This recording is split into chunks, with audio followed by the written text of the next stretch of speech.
Bonne nouvelle de Jésus-Christ selon saint Jean.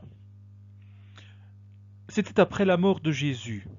Le soir venu, en ce premier jour de la semaine, alors que les portes du lieu où se trouvaient les disciples étaient verrouillées par crainte des Juifs, Jésus vint et il était là, au milieu d'eux. Il leur dit : « La paix soit avec vous. » Après cette parole, il leur montra ses mains et son côté. Les disciples furent remplis de joie en voyant le Seigneur. Jésus leur dit de nouveau : « La paix soit avec vous. De même que le Père m'a envoyé, moi aussi je vous envoie. » Ayant ainsi parlé, il souffla sur eux et leur dit : « Recevez l'Esprit Saint, à qui vous remettrez ses péchés, ils seront remis. À qui vous maintiendrez ses péchés, ils seront maintenus. » Or, l'un des 12, Thomas, appelé Didyme, c'est-à-dire jumeau, n'était pas avec eux quand Jésus était venu.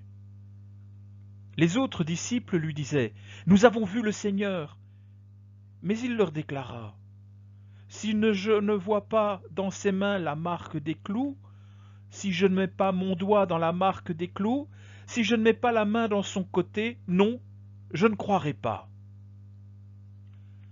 8 jours plus tard, les disciples se trouvaient de nouveau dans la maison, et Thomas était avec eux. Jésus vient, alors que les portes étaient verrouillées, il était là au milieu d'eux. Il dit : « La paix soit avec vous. » Puis il dit à Thomas : « Avance ton doigt ici et vois mes mains. Avance ta main et mets-la dans mon côté.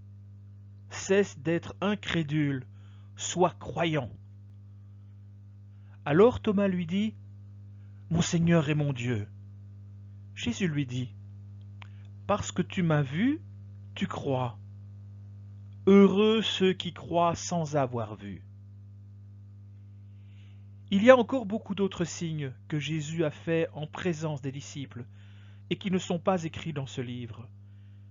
Mais ceux-là ont été écrits pour que vous croyiez que Jésus est le Christ, le Fils de Dieu, et pour qu'en croyant, vous ayez la vie en son nom.